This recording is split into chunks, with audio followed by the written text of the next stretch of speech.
Enough is enough. You know, since George Orwell, we've always been warned of a dystopian future where we lose all liberties and we even lose any capacity to resist. Well, I think we're here, don't you? I want to be straight with you. There will be no return to the old normal for the foreseeable future. This is a world pandemic. It's a 1 in 100 year event. We've got to accept that this is the new world order. The new world order. Today is the first full day of the new world order. So people assume we are just going back to the good old world which we had. This is, let's say, fiction. It will not happen. A vaccine on its own will not end the pandemic. The secret organizations of the world power elite are no longer secret. They have planned and are now leading us into a one-world communist government.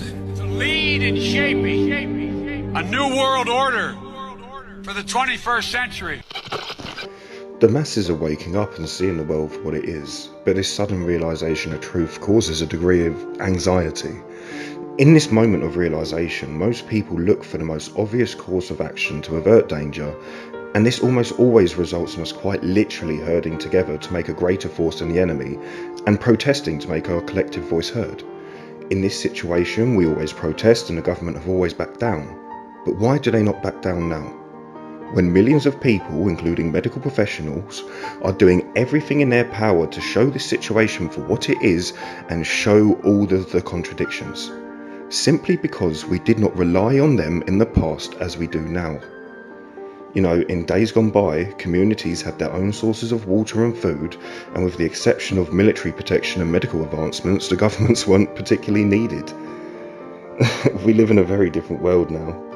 We're given one water supply, and the majority of wild water in Britain is contaminated with metals, salts and pesticides which has seeped through the farmland into the natural aquifers and rivers. You know, this essentially makes all British drinking water, well, undrinkable.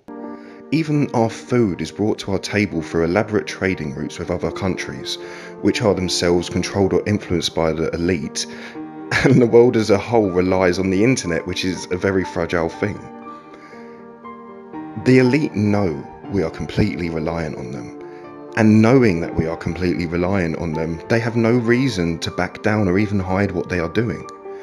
Protesting and refusing to participate in the system will grind the system to a halt, yes, but also in this situation there'll be no food on the shelves, no electricity and no gas.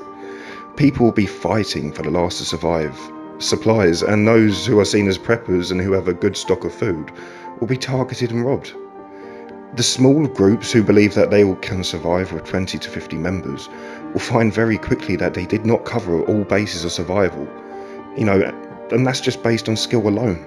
There will always be a point where group members need surgery or are seriously ill. This is not something that can be overlooked, and there have to be people to account for these jobs. The more you go through a checklist of survival and advancements, the more you can see the only viable way of progression is as one unified group. It's not the building that makes a hospital, a fire brigade or a police force. It's us, the people, always has been. The government may have a spider's web on the food trade, but it's essentially our hard work that brings the harvest home every year. I take great inspiration from the Jewish people of 1941. They took action against tyranny when it was needed and made a village in the heart of the forest. They defended themselves, their children and their freedom, and we need to do the same. We have hit a point of no return. You look out your window and we are completely divided. This is a major point in history, and if we don't find the courage that our forefathers had, we are all going to fall. We're going to have to watch the children suffer. We're going to have to watch each other die, and we're going to have to watch tyranny win. Enough is enough. Please join UK-WalkAway.com and make a difference.